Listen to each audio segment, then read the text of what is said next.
gérer le portefeuille de produits. Ça veut dire que la direction marketing, elle doit, plus qu'avoir une expertise produit par produit, bien sûr, elle doit l'avoir. Mais encore plus important, si vous voulez, c'est de connaître la valeur de l'ensemble des produits que l'on propose. La valeur aujourd'hui, mais surtout la valeur demain. C'est-à-dire comment vont évoluer les perspectives commerciales de l'entreprise par rapport à son portefeuille de produits. Alors, le portefeuille de produits se gère à l'aide de matrices qu'on abordera par ailleurs quand on étudiera la stratégie, puisque ce sont les mêmes matrices qui sont utilisées. Mais il faut quand même que je vous en présente une, et la plus célèbre, c'est la matrice du Boston Consulting Group, le BCG,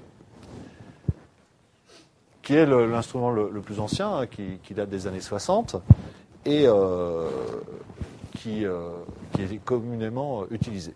Alors, elle se construit selon deux variables, cette matrice.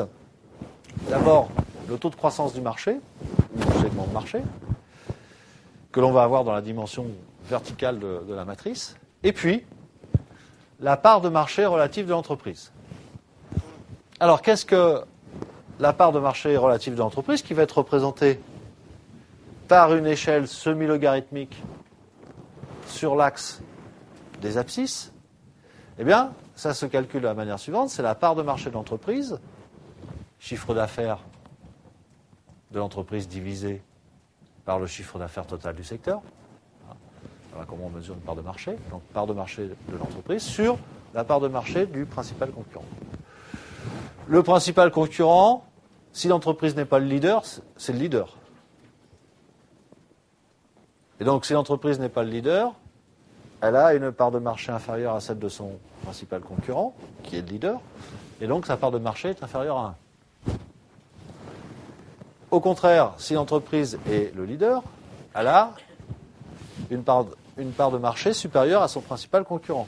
Son principal concurrent, ce sera le numéro 2 du secteur, le suiveur immédiat. Donc, la part de marché relative va être supérieure à 1. Et quand elle est supérieure à 1, on sait que l'entreprise est leader du marché. Alors, la représentation, une fois que j'ai expliqué comment fonctionnait le cadre de la matrice, eh bien, on va y représenter des produits. On représente des produits souvent par des ronds. Ça peut être des carrés, ça peut être ce que vous voulez. Le rond est proportionnel au chiffre d'affaires généré par le produit dans le chiffre d'affaires de l'entreprise. Par exemple, si mes ventes de savonnettes représentent 20% de mon chiffre d'affaires, eh bien, je vais avoir un rond proportionnel à 20%. Ce qui fait que quand je vais regarder ma matrice, tout de suite, je vais savoir où est-ce qu'est généré mon chiffre d'affaires.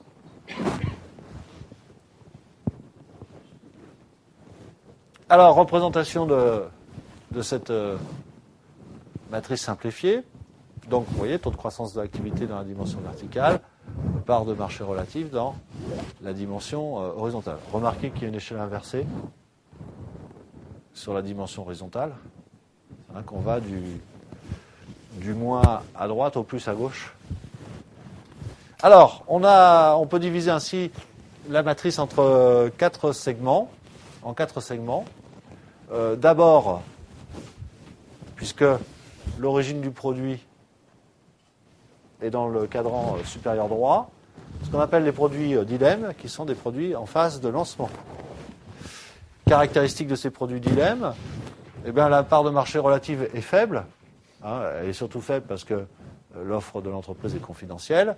Le taux de croissance est élevé, évidemment. On part de zéro, un marché qui n'existait pas, par exemple, à une croissance.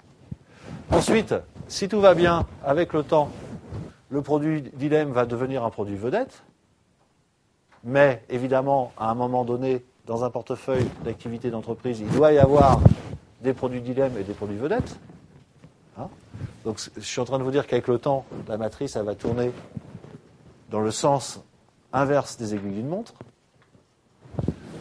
Les produits vedettes qui correspondent aux produits en phase de croissance, eh bien, sont caractérisés par une part de marché relative qui est importante. L'entreprise a réussi la pénétration de son marché et le taux de croissance de l'activité est toujours extrêmement favorable. Ensuite, on a les produits vache à lait. Ces produits vache à lait, comme le nom l'indique, vache à lait, ça veut dire que c'est des produits qui rapportent. Donc des produits où on va retrouver la rentabilité, qui correspondent à la phase de maturité. La part de marché relative de l'entreprise doit être bonne et par contre, elle ne peut pas bénéficier de taux de croissance d'activité importants, puisque le marché est stable, voire décline.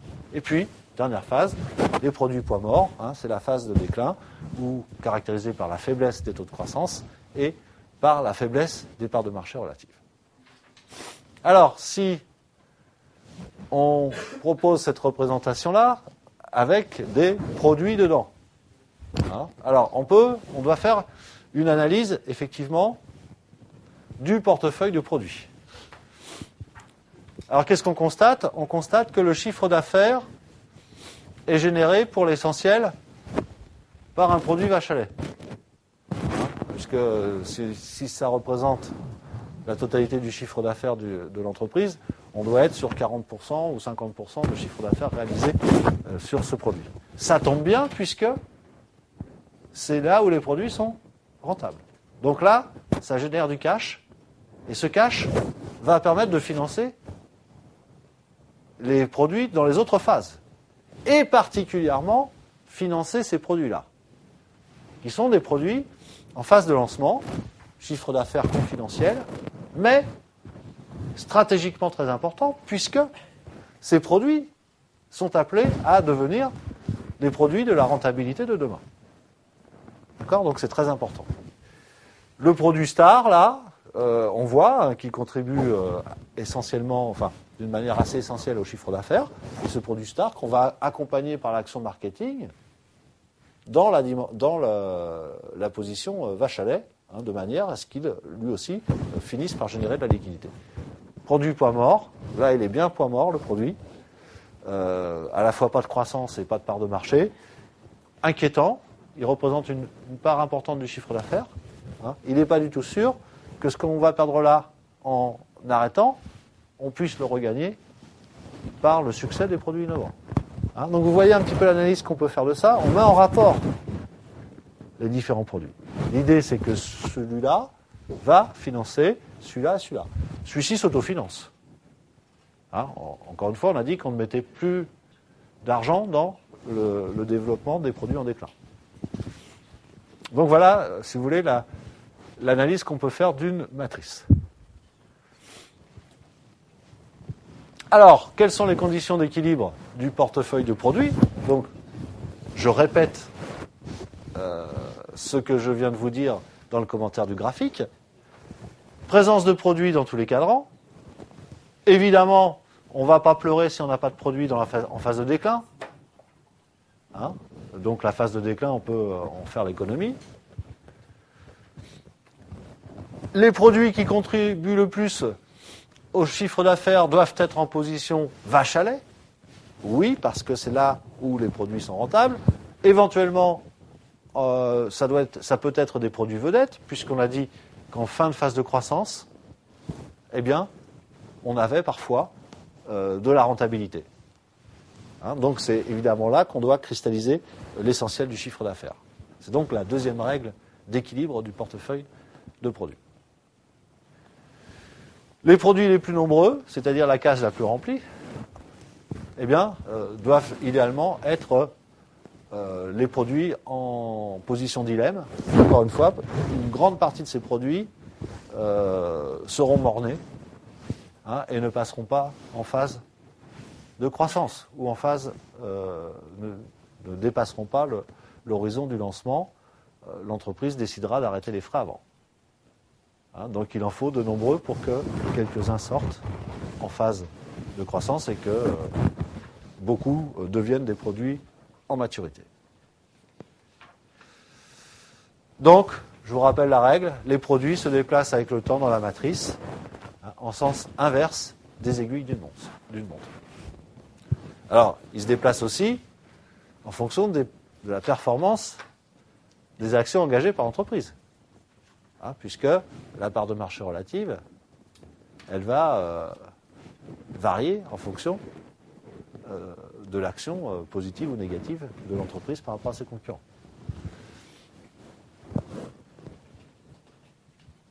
Alors, regardons cette représentation, hein, où on voit bouger dans le temps, mettons que ce soit année après année, un portefeuille de produits.